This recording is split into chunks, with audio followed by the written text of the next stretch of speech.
विझलो आज जरी मी, हा माझा अंत नाही. पेटेन उद्या नव्याने, हे सामर्थ्य नाशवंत नाही. छाटले जरी पंख माझे, पुन्हा उडेन मी. अडवू शकेल मला, अजून अशी भिंत नाही. माझी झोपडी जाळण्याचे केलेत कैक कावे. जळेल झोपडी अशी, आग ती ज्वलंत नाही.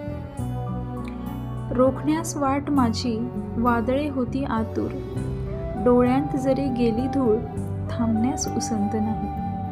येतील वादळे, खेटेल तुफान, तरी वाट चालतो. अडथळ्यांना भिवून अडखळणे, पावलांना पसंत नाही. अडथळ्यांना भिवून अडखळणे, पावलांना पसंत नाही. सुरेश भट.